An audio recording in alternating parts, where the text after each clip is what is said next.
Hola, bienvenidas, bienvenidos al resumen informativo semanal que comienza con estos adelantos. El presidente de Haití, Jovenel Moïse, fue asesinado este miércoles por hombres armados que perpetraron un asalto a su residencia de Puerto Príncipe. La CSI lanzó el Índice Global de los Derechos 2021 que señala la vulneración de derechos de trabajadores y trabajadoras en el nivel más alto en 8 años. Entre los 10 peores países para los trabajadores y las trabajadoras en 2021, 3 son del continente americano: Brasil, Colombia y Honduras. De acuerdo al informe, en el 88% de los países se ha vulnerado el derecho de huelga y el 72% de los países excluyen a los trabajadores del derecho a formar o afiliarse a un sindicato. La Organización Internacional del Trabajo planteó la necesidad de recuperación del turismo en Latinoamérica. Y comenzamos por lo que ha sido la noticia de la semana, el asesinato del presidente de Haití, un país sumergido desde hace tiempo en una profunda crisis política, social y económica. Este es el informe. El mandatario de Haití, Jovenel Moïse, de 53 años, fue asesinado durante la madrugada del miércoles, luego de que hombres armados sin identificar asaltaran su residencia en el barrio de Pelerín de Puerto Príncipe, la capital, según informó el primer ministro interino Claude Joseph. Su mujer y primera dama de la nación, Martine Moïse, resultó herida de bala durante el asalto y fue trasladada a un hospital, según fuentes oficiales. Las autoridades haitianas han pedido calma a la ciudadanía ante lo que denominan un acto inhumano y bárbaro. Esta mañana, a la 1 de la mañana, 7 de julio, un grupo de personas no identificadas que hablaban en español e inglés asesinaron al presidente de la República. El presidente ha muerto a causa de sus heridas, reza el comunicado oficial. El ataque habría sido perpetrado por un grupo de comando integrado por elementos extranjeros. Medios haitianos informaron que uno de los hijos del presidente estaba presente durante el ataque, pero se encuentra a salvo. Pasamos a otros temas. La CSI lanzó el Índice Global de Derechos 2021. La vulneración del derecho de huelga, del derecho a establecer y afiliarse a un sindicato, del derecho a llevar a cabo actividades sindicales y al disfrute de libertades civiles y del derecho de expresión y reunión se sitúan al nivel más alto en 8 años. Esas son algunas de las informaciones brindadas en el Índice Global de los Derechos de la CSI 2021. El índice documenta cómo gobiernos y empleadores han aprovechado la pandemia para despedir a trabajadores por haber expuesto información vital sobre la propagación del virus en lugares de trabajo, violar los derechos de negociación colectiva, aumentar la vigilancia a los trabajadores y trabajadoras, menoscabando el derecho a la privacidad y restringir la libertad de expresión y de reunión. Entre los 10 peores países para los trabajadores y las trabajadoras en 2021, 3 son del continente americano: Brasil, Colombia y Honduras. Frente a ese escenario, Rafael Freire, secretario general de la CSA, declaró: la Confederación Sindical de las Américas ha denunciado y seguirá denunciando las amenazas y los ataques a dirigentes sindicales, masacres de dirigentes populares y activistas defensores de los derechos humanos. ¿Por qué hay tanta perversidad contra nuestros pueblos? Los derechos humanos han sido violados constantemente en nuestra región. La secretaria general de la Confederación Sindical Internacional, Sharon Barrow, declaró que la pandemia de COVID-19 se ha cobrado numerosos empleos, comunidades y vidas. Y vemos ahora las principales conclusiones de este informe. El índice documenta una vergonzosa lista de gobiernos y empresas que han desplegado un programa antisindical contra los trabajadores y trabajadoras situados en primera línea, aportando trabajos esenciales para mantener las economías y las comunidades funcionando. La 8ª edición del Índice Global de los Derechos de la Confederación Sindical Internacional clasifica a 149 países en función del grado de respeto hacia los derechos de los trabajadores. En las Américas, entre las principales conclusiones figuran: En el 88% de los países se ha vulnerado el derecho de huelga. En el 72% se ha vulnerado el derecho de negociación colectiva. 72% de los países excluyen a los trabajadores del derecho a formar o afiliarse a un sindicato. Los trabajadores no tienen acceso a la justicia o lo tienen restringido en el 76% de los países. Entre las principales conclusiones globales figuran: en el 87% de los países se ha vulnerado el derecho de huelga. En el 79% de los países se ha vulnerado el derecho de negociación colectiva. 74% de los países excluyen a los trabajadores del derecho a formar o afiliarse a un sindicato. El número de países que impidieron el registro de sindicatos ha aumentado, pasando de 89 en 2020 a 109 en 2021. 2 nuevos países han entrado en la lista de los 10 peores para los trabajadores y trabajadoras: Belarus y Myanmar. El número de países que denegaron o reprimieron la libertad de expresión se ha incrementado, pasando de 56 en 2020 a 64 en 2021. Los trabajadores se vieron expuestos a actos de violencia en 45 países. Los trabajadores no tienen acceso a la justicia o lo tienen restringido en el 65% de los países.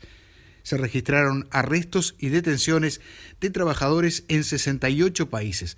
Asesinaron a sindicalistas en 6 países: Brasil, Colombia, Filipinas, Guatemala, Myanmar y Nigeria. El impacto de la pandemia provoca una caída interanual del 4% en la movilidad de los contenedores en los puertos de la región. De acuerdo con las apreciaciones de los investigadores de la Comisión Económica para América Latina, CEPAL, la pandemia del COVID-19 castigó fuertemente a América Latina y el Caribe, dejando en evidencia los problemas de larga data ya previamente existentes, como la falta de infraestructura, mala regulación y problemas de facilitación. Esto es considerado una alerta para la región en camino a una necesaria recuperación económica sostenible, considerando que la producción y las exportaciones dependerán de la integridad de la capacidad logística para recuperar la competitividad internacional. De acuerdo a los datos duros que entrega el estudio en términos de comercio mediante contenedores marítimos, suma de exportaciones e importaciones, en 2020 hubo una caída del menos 4% en comparación con el año anterior, en una muestra de 88 puertos y zonas portuarias de Latinoamérica y el Caribe, con casi todas las subregiones, lo que derivó en resultados negativos con relación a 2019. La Organización Internacional del Trabajo pondera la necesidad de recuperar el turismo en Latinoamérica.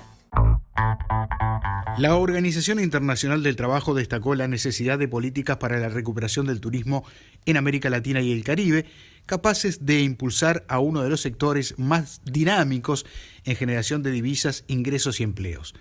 El director regional de la Organización Internacional del Trabajo, Vinicius Piñeiro, recordó que la industria del ocio fue duramente golpeada por la crisis generada por la pandemia de la COVID-19, donde la cantidad de ocupados totales se contrajo 24,8% como promedio en el segundo trimestre de 2020. Por esa causa, la pérdida de puestos de trabajo en el sector de hoteles y restaurantes en América Latina y el Caribe llegó al 44,7%.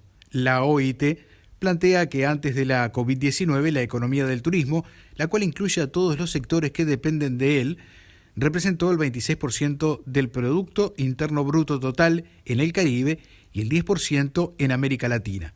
También reseña que la reducción de la ocupación no afectó a todos los trabajadores de manera homogénea, pues fue mayor para las mujeres, los jóvenes, los migrantes y quienes se insertaban en un puesto informal. Los sindicatos del Deutsche Bank en España lograron un importante acuerdo de cara al teletrabajo en esa importante institución financiera. Deutsche Bank, sucursal en España, y los representantes de los trabajadores han aprobado la pasada semana un nuevo acuerdo laboral para incluir la nueva regulación sobre teletrabajo. La modalidad de teletrabajo podrá desempeñarse de manera general y prioritaria durante 2 días a la semana, que podrán ser consecutivos o alternos. El colectivo tendrá 3 días de teletrabajo, 4 días para empleados que hayan sido contratados en emplazamientos diferentes a Madrid y Barcelona, así como el Departamento de Auditoría. Según recoge el texto del acuerdo, la entidad dotará a los empleados que teletrabajen de un ordenador portátil o tableta, los sistemas de Avaya y Skype, una compensación de 8 euros brutos mensuales por los datos para la conexión a Internet, una silla ergonómica homologada y hasta 130 euros por la compra de teclado, ratón y pantalla. La violencia de la que ha sido blanco la comunidad LGBTQI+, en Colombia ha merecido la salida a las calles de gente protestando por dicha violencia.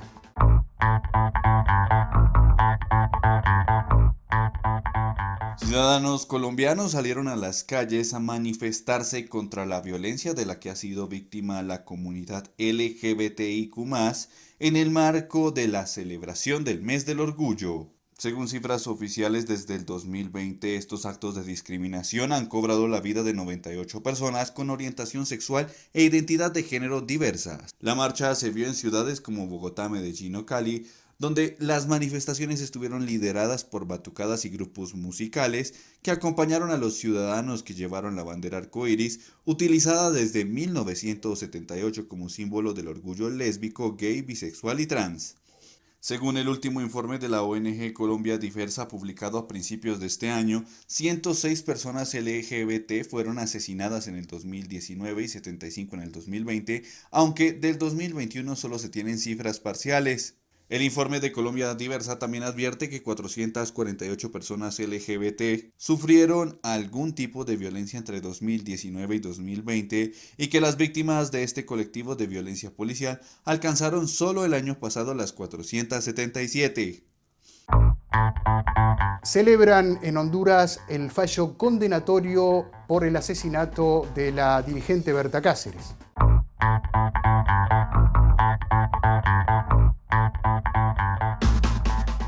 Como una victoria de los pueblos, fue calificado por la familia de la ambientalista hondureña Berta Cáceres, asesinada en 2016, el fallo condenatorio que declaró culpable a Roberto David Castillo. Así lo pronunció públicamente Berta Zúñiga, hija de Cáceres, luego de conocerse la resolución.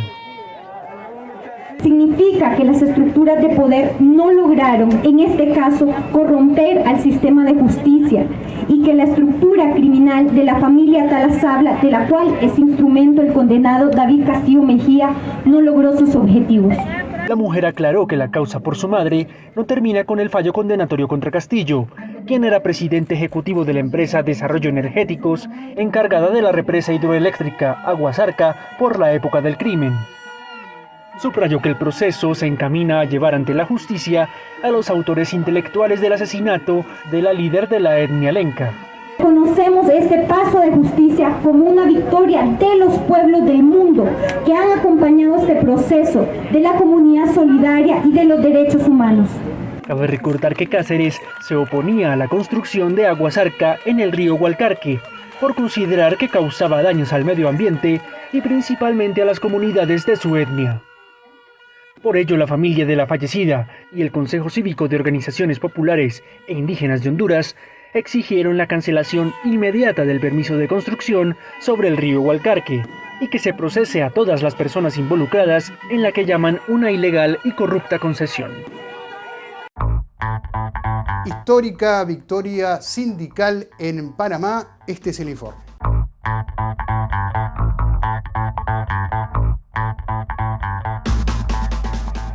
El movimiento sindical panameño conquistó una victoria histórica para la clase trabajadora frente a una empresa manejada por una transnacional que tiene presencia en 7 países del continente. La Confederación de Trabajadores y Trabajadoras Convergencia Sindical informó que los negociadores del Sindicato Industrial de Trabajadores de la empresa Estrella Azul de la transnacional Lácteos Hondureños Sociedad Anónima alcanzaron un acuerdo que establece ajuste salarial de 4,5% anual y que llega a 18% en 4 años para todas las y los trabajadores de Estrella Azul.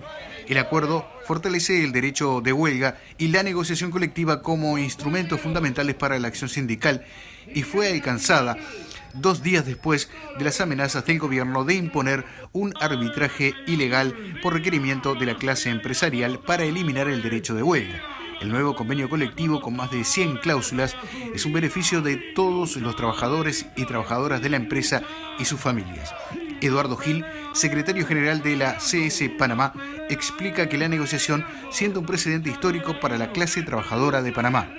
La importancia de esta acción, más allá de que se preservan los derechos laborales, las conquistas salariales, se impide que la multinacional imponga condiciones de otro país en la legislación laboral panameña, pero también permite la unificación del movimiento sindical panameño ante una agresión directa contra el derecho a huelga y de libertad sindical. El respaldo de todas las organizaciones sindicales panameñas, las afiliadas a la CCA, a la CCI, el respaldo también internacional fue clave porque las comunicaciones que se hicieron directamente al gobierno nacional también puso un alto sobre una aberrante violación al derecho de huelga y de libertad sindical y de negociación colectiva. Trabajadoras y trabajadores de las Américas, la CSA, expresión sindical que representa a más de 55 millones de trabajadores en la región, saluda al sindicato CITEA y a la convergencia sindical por este éxito, no solamente en materia económica laboral, sino también por el carácter sociopolítico, por representar el fortalecimiento del movimiento sindical panameño tras esa lucha. Seguimos en Panamá porque miles de trabajadores y trabajadoras han salido a la calle en protesta contra el accionar del gobierno.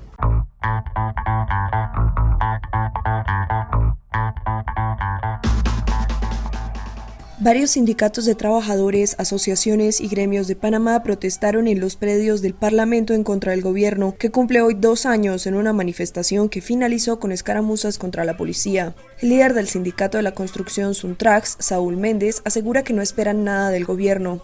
Es un gobierno que está robando junto a los empresarios cosas fundamentales del pueblo, recursos naturales, minerales, recursos económicos. Es un gobierno que no se diferencia a los otros gobiernos. Entonces no hay ninguna expectativa de cambio aquí. Lo que tenemos que hacer el pueblo es conquistar una constituyente originaria que barra la podredumbre que existe en los poderes del Estado, que barra con aquellos ladrones de cuello blanco que muertos de la risa están en las calles. Frente a la Asamblea Nacional, donde el presidente de Panamá, Laurentino Cortizo, dio un discurso por su 2º aniversario en el gobierno, más de 1.000 personas del gremio educativo, trabajadores de la construcción y del Canal de Panamá, miembros a favor de una asamblea constituyente, sindicatos y estudiantes protestaron en una masiva concentración, la más grande desde 2019. El secretario general de la Asociación de Profesores de Panamá, Abdiel Becerra, explica que, entre otros temas, piden mejoras para la educación en Panamá golpeada por la pandemia de la COVID-19. Nosotros hoy estamos diciéndole presente a los 2 años del gobierno de Nito Cortizo, diciéndole que no ha funcionado su gobierno y no hay una política de Estado digna para que la población panameña se vea en condiciones apropiadas pese a la pandemia que estamos viviendo en este momento. La protesta transcurrió de forma pacífica hasta que un grupo reducido tuvo el cordón de seguridad y lanzó pintura a la policía, que respondió con gas lacrimógeno y dispersó la concentración. Hasta el momento no hay detenidos. Tras el escándalo de las vacunas en Brasil, cientos de miles de personas salieron a las calles pidiendo por el retiro del gobierno de Jair Bolsonaro.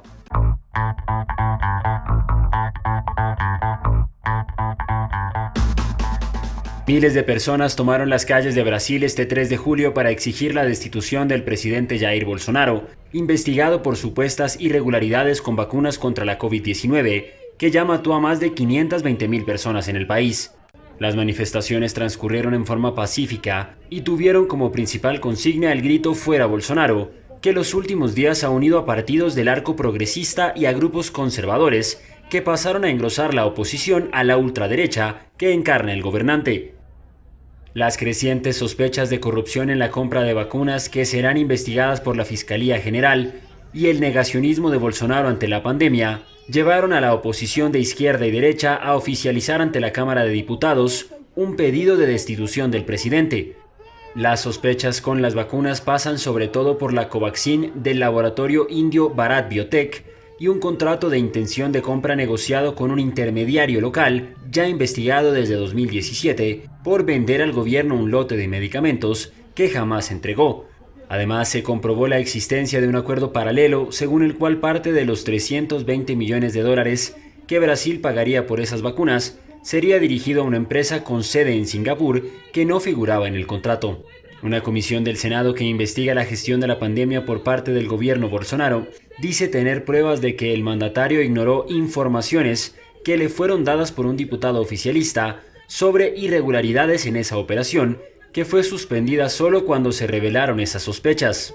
Por ese asunto, la Corte Suprema autorizó a la Fiscalía General a abrir una investigación penal contra Bolsonaro, que hasta pudiera costarle el poder si se comprueba que incurrió en delitos. A esto se suma que un cabo de la policía admirador de Bolsonaro confesó haber intentado venderle al gobierno 400 millones de dosis de la vacuna de AstraZeneca, pero que finalmente suspendió el negocio cuando un director del Ministerio de Salud le pidió comisiones equivalentes a $1 por unidad. El funcionario acusado de exigir la coima fue destituido y la denuncia del negocio del cabo Luis Dominghetti, que la propia AstraZeneca confirmó que era falsa, pudiera ser anexada a las investigaciones sobre las vacunas anti-COVID que hasta principios de este año el gobierno se negaba a adquirir. Vamos ahora con los datos recientes de creación de nuevos puestos de trabajo en Estados Unidos bajo la administración Biden. Esta y otras noticias en el siguiente compacto informativo.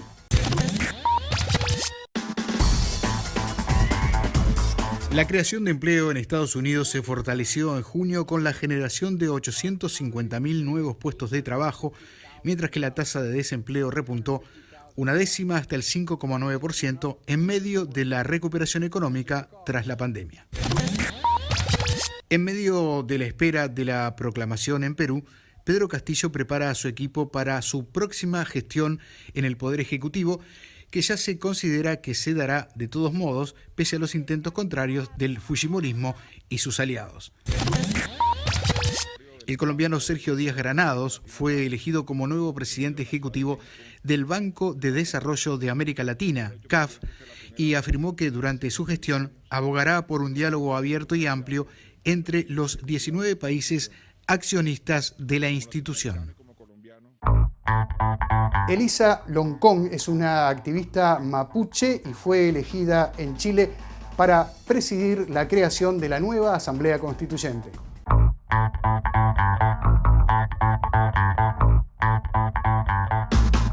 Bueno, es algo valioso en términos históricos porque, como saben, las mujeres en el mundo y sobre todo en la sociedad occidental hemos sido afectados por el patriarcado y por otro lado siempre los derechos de las mujeres no han sido respetados y sobre todo cuando se trata de una mujer indígena sufre mayor discriminación por su condición de mujer indígena, por su condición social, económica y por ser mujer.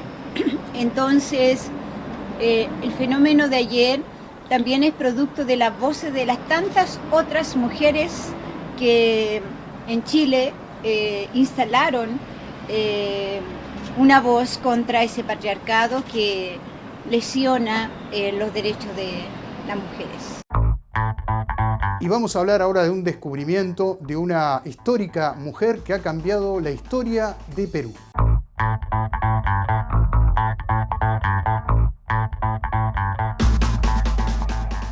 Considerada la mujer más poderosa del antiguo Perú, la señora de Cao sigue maravillando y escondiendo secretos, 15 años después de que su descubrimiento obligase a reescribir los libros de historia y el rol de las mujeres en las civilizaciones prehispánicas. Habla Réculo Franco, arqueólogo peruano. Creo que ahí es donde cambió nuestra historia. Empezamos a darnos cuenta de que las mujeres en el antiguo Perú, poniendo como ejemplo este caso particular de la sociedad moche, sí tenían un rol fundamental en el desarrollo de las sociedades del antiguo Perú. Durante 1700 años esta mujer, con un rango casi semidivino, estuvo oculta en una fastuosa tumba de la Huaca Cao Viejo, dentro del complejo arqueológico El Brujo, a unos 60 kilómetros de la ciudad de Trujillo, en la costa norte de Perú. Allí había sido enterrada con sus riquezas y joyas en compañía de 5 individuos, entre ellos 2 sacerdotes, 2 guardianes y un adolescente, en una sala de 275 metros cuadrados, decorada extraordinariamente con murales que presentan la cosmología moche, en los que aparecen distintas divinidades como felinos y el pez life. Cuando desenterraron su fardo funerario, que pesaba 120 kilos, ninguno de los arqueólogos podía intuir que el personaje dentro de las 25 capas de telas, finos tejidos, gasas, algodón y placas de cobre que envolvían a esta momia era una mujer. Porque era la primera vez que se desenfardaba un contexto funerario de este tipo, sobre el cual no sabíamos quién estaba dentro de ese fardo funerario, o sea, fue un misterio. Hasta cuando, después de algunos meses, y en presencia del doctor John Verano de la Universidad de Tulane, especialista en bioantropología, uno de los mejores especialistas del mundo en moche, nos dio la feliz noticia de que no se trataba de un hombre, sino más bien de una mujer. Con motivo del 15º aniversario del descubrimiento, la Fundación Vice publicará este año el libro más completo hasta ahora de la señora de Cao, con todos los estudios e investigaciones realizados hasta la fecha, incluidos análisis de sus tatuajes y ornamentos, y con las teorías e hipótesis de 15 especialistas. Invaluables piezas arqueológicas han sido recuperados por el Museo Nacional de Costa Rica.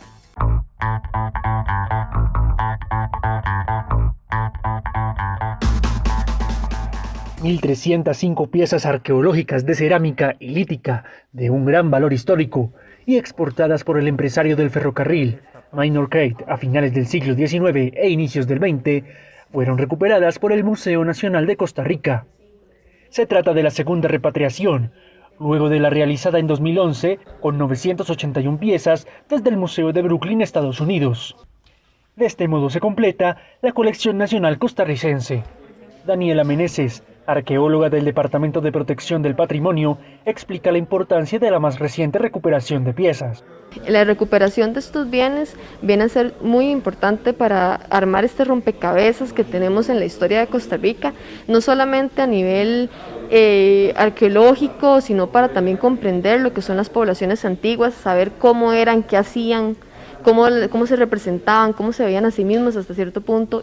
Dentro de las piezas, procedentes principalmente de la zona central del país, se destacan una lápida de cerca de 120 kilos, al igual que un metate zoomorfo, un prisionero de guerra e igualmente gran variedad de vasijas, lanzas, jarrones, entre otros utensilios.